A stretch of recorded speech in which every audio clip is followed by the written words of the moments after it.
Greetings, dear ones. I'm Cryon of Magnetic Service. Have you felt it yet? The profundity of this trip. It's just another tourist area, right?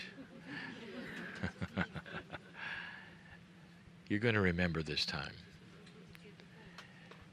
There are energies here which may not be repeated like this again. It's a unique group of souls that gather to celebrate, leap with joy and dance, to ponder the history, and to plant the seeds of new consciousness. This is Elijah country, and you know it, and you have been taught it. We've already discussed Elijah and Elisha and the things we wanted you to know about that ascension event.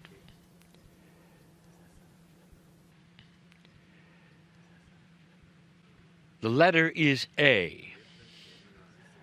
And it's right in the middle of the word peace. And we have chosen that letter, you would think, for ascension. Not exactly. We're going to call this channel Ascension of Planet Earth. And where better to give this than the example of ascension and the energy of ascension that is in this region, that is celebrated by so many. There's two parts to this message. And I want to be clear on something. Some of this may seem to be review to those who have followed the words of Cryon for years, who know why I'm here, and have been invested in this particular concept of an ascending planet. But dear ones, there are so many who have not.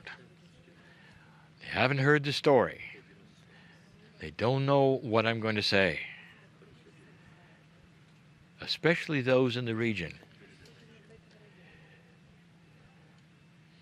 Many are listening. And these 13 channels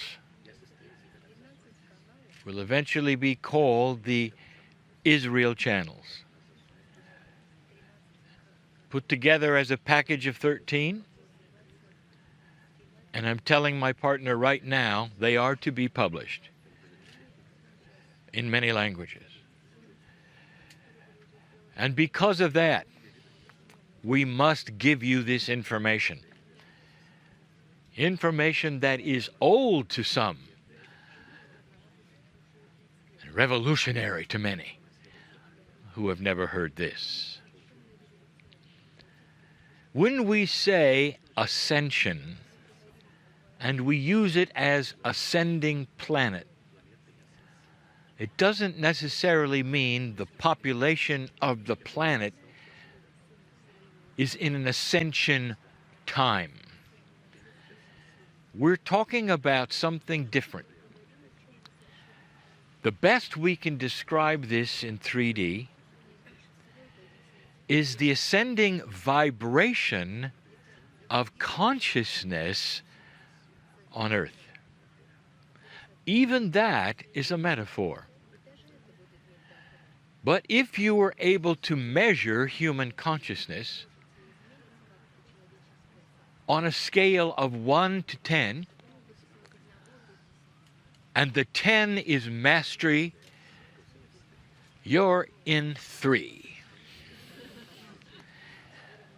But dear ones, you've been in 3. You've never really moved from 3.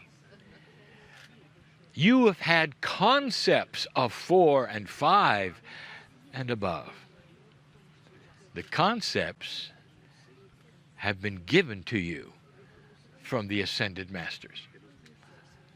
But you haven't owned it. You haven't lived it. And you're stuck in 3. Please do not turn off this channel yet. There is every indication I'm right. For if you look at humanity, you haven't learned anything. You haven't learned the basic. War is not a solution. We said this before. Hatred begats hatred. It creates it. War creates war. Anyone in the process of warring for any reason is going to create more war. That should be obvious by human history.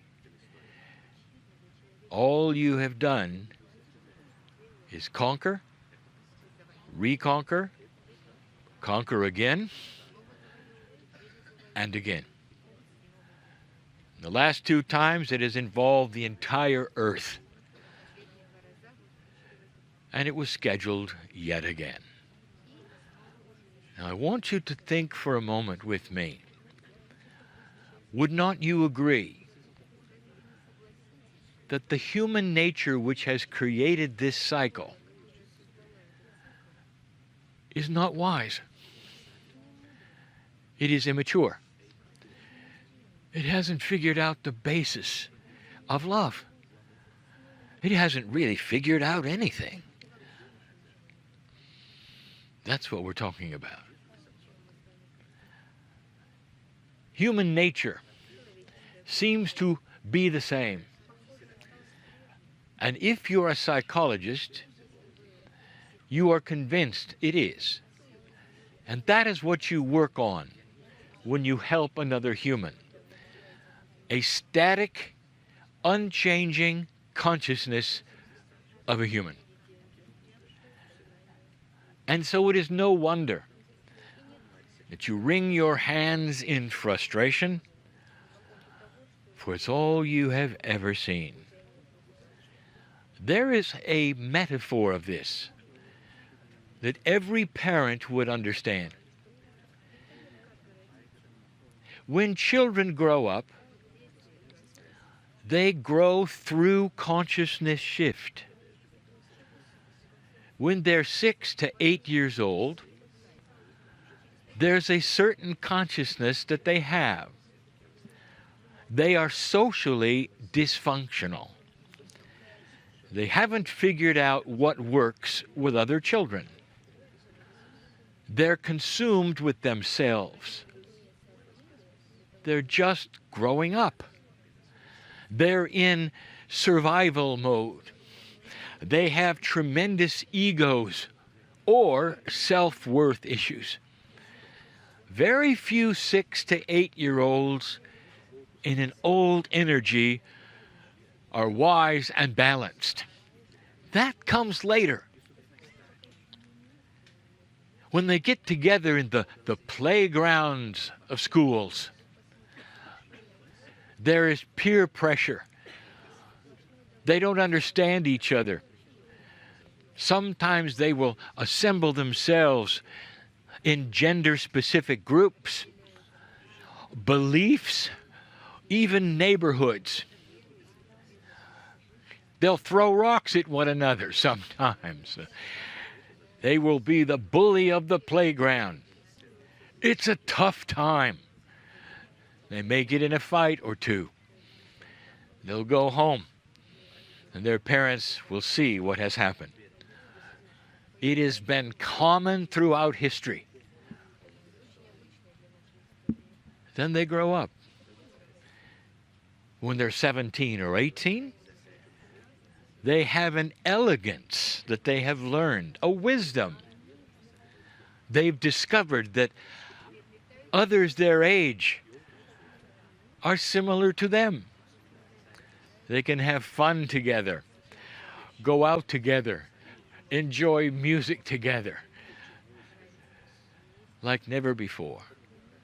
Doesn't matter where they were born or what neighborhood they live in. A 17 or 18-year-old is not like a 6 or 7-year-old. Is this too simple for you? Humanity is stuck in the playground.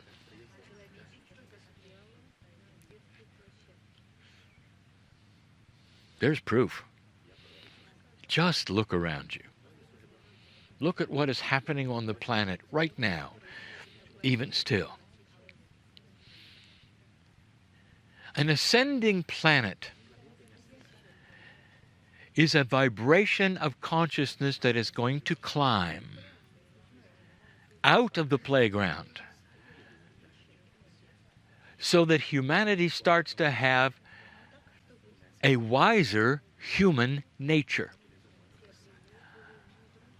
I am making this very simple for those who have never heard this concept. When we talk about what has happened on the planet, which I'm going to in a moment, this will have credibility to what I'm talking about. Is it possible that you're going to see human nature evolve past what it has been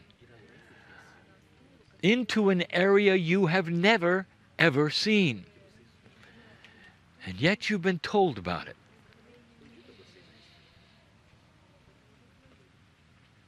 The masters who walked here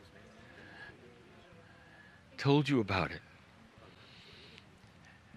Now I want you to turn the page. I want to talk about history. I want to give you some information that not all have heard.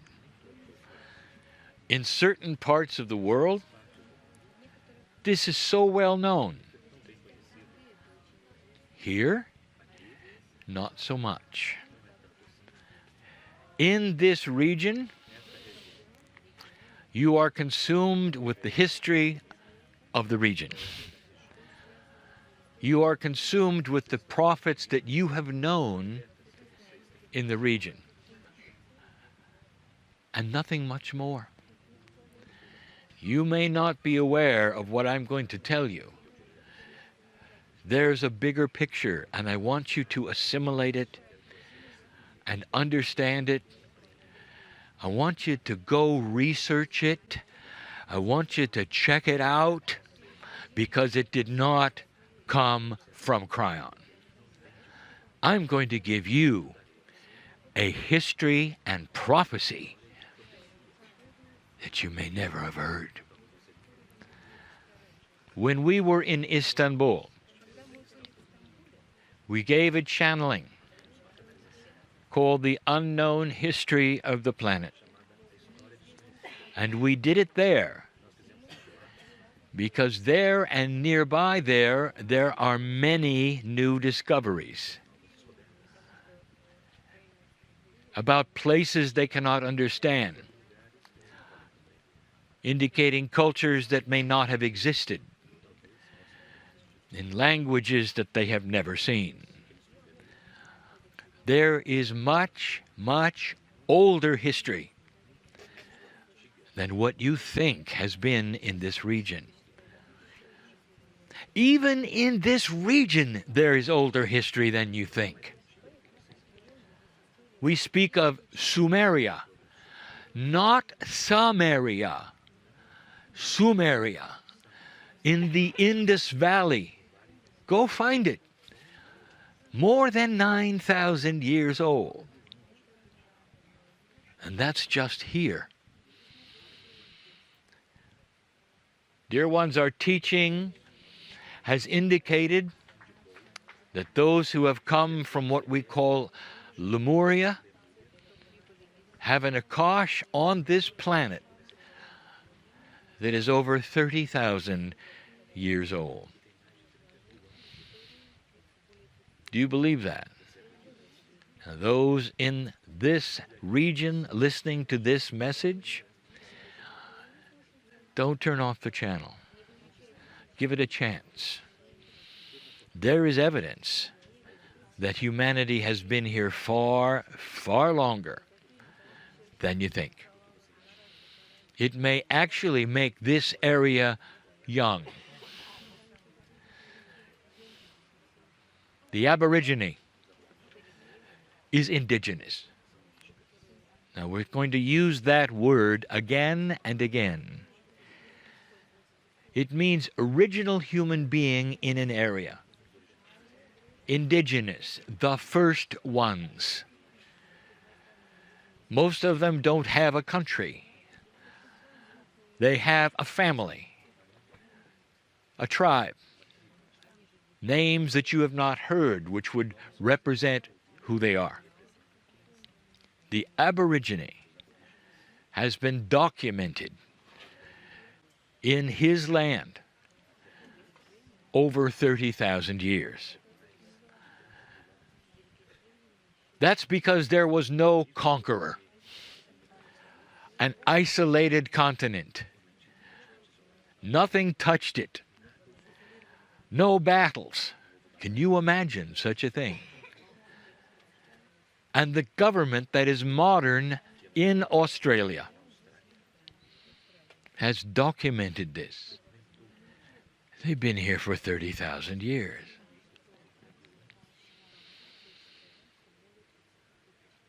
They'd been there for 15 or 20,000 when Abraham was born. Do you believe me? I want you to go check it out. I want you to look for yourself so that you will understand what's coming and what I'm going to tell you. There are prophecies you have not heard, and they come from the first human beings. A prophecy that is collective. Collective means it comes from many, many, many places through indigenous tribes that have never met one another.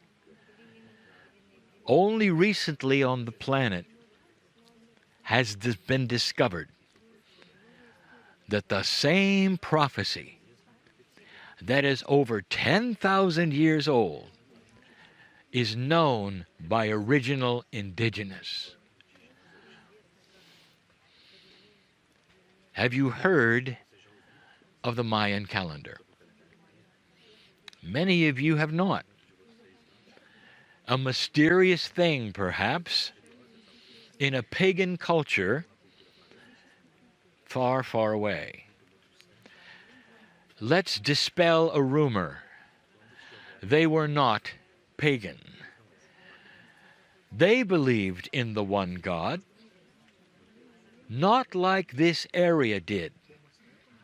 Their one God was the creative source that centered around all living things. It all came from one place, and they knew it. The Mayan calendar was written not just by the Maya. 3 cultures participated in the same prophecy over eons of time. The Aztecs, the Toltecs, and the Maya. In their cultures, they had an unusual system of conquering. They had their wars. They had their issues and their battles. But when they came upon the temple of the one they were conquering, they kept it.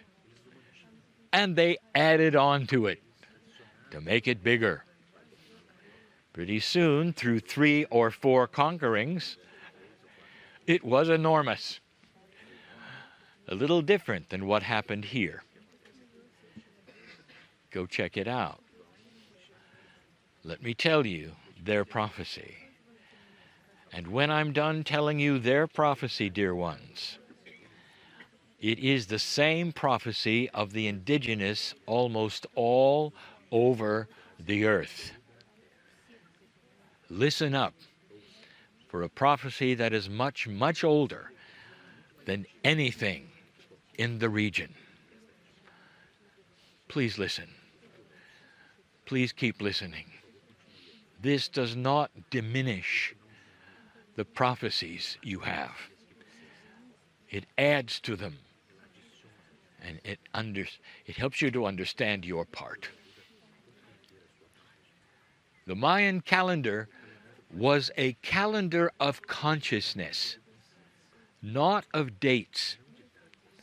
It didn't even honor the 12-month system.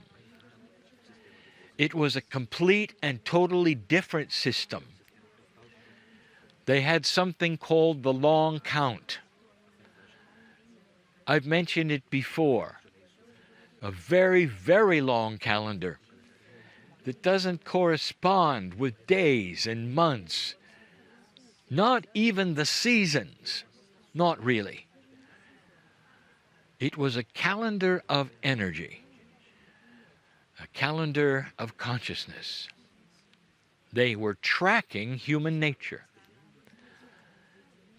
If you study their calendar, it actually corresponds to the wars that you had. For they were tracking times of peace and war on the planet. And you can see it in the way they constructed the calendar. Experts have looked at this and seen the sweep of human consciousness going up and down during brief times of peace before war then returned. Believe it or not, their prophecy was literally tuned in to what was happening here. They predicted the conquering of South America and more. And they had a prophecy. And it was a big one. And it corresponded to the movement of the stars. Now, the movement of the stars has always been part of tradition, even in this area. I ask you to remember, the Greeks knew about galactic movement. They did. The precession of the equinox, a 26,000-year Earth wobble, was known by the Greeks, by the Romans, by the Egyptians, who aligned their pyramids to correspond with it. I give you this information so you will understand it is even part of your culture. You talk about the Master Christ, about the Master of Love. In this area, they know him. The three wise men who supposedly traditionally came to Bethlehem to participate in the birth of a Messiah were astrologers. What does that tell you? They were referred to as three kings. Dear ones, the stars have always been part of prophecy. Back to the Maya. Their calendar stopped in 2012. They had to, because of the prophecy. The one that everyone knows, who is indigenous and has studied it. All over the world, it was seen as the end of time.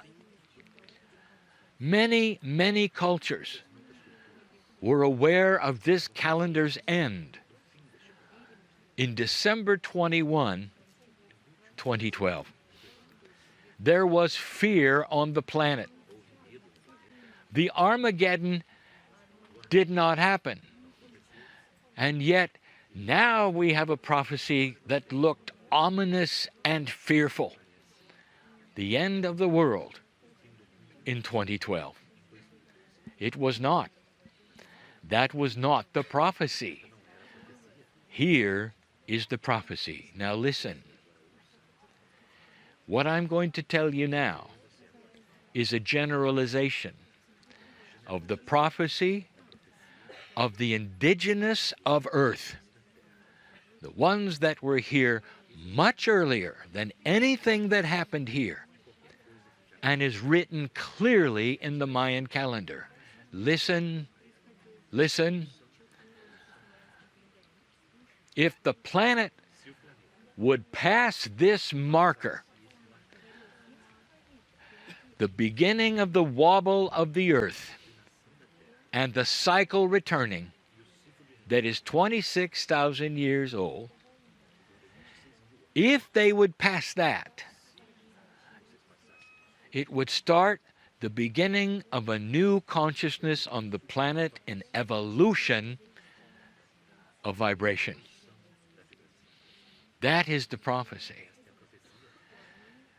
And you would go from 3 to 4 to 5 and beyond. That human beings would begin to think differently. The ascension would begin of all of you. Now, if you have really figured it out, and you use spiritual logic, and you understand the Akash, and the fact that you've lived before, you really are ready for this. You have been here a long time. You know what 3 feels like. And old souls are ready for 4. You know what you're doing.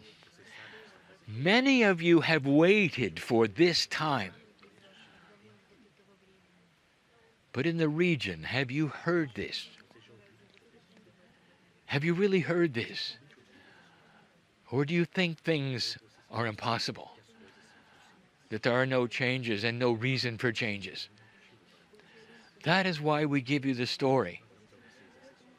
There is planetary hope. But it centers here. And that's why we're here.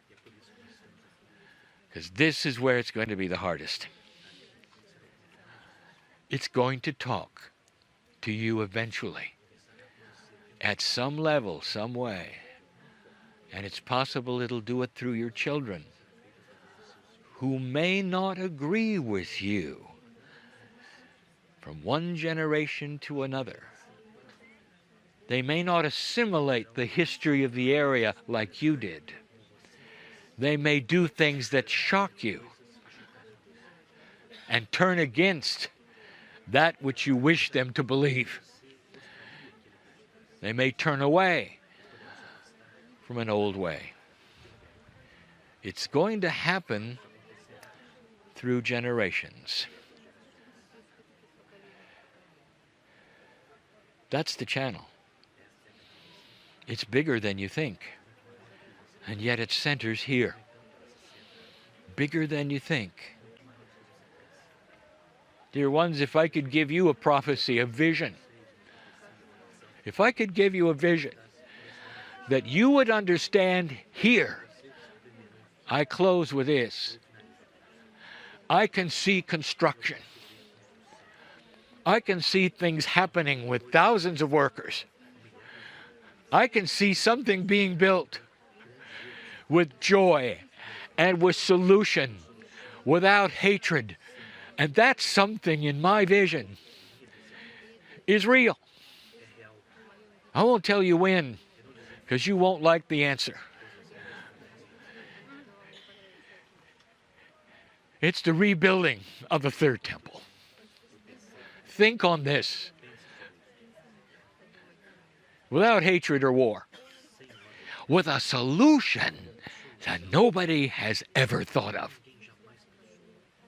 Discoveries, perhaps, that you never thought you'd get.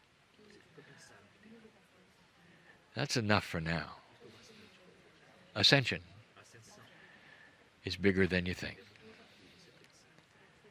And so it is.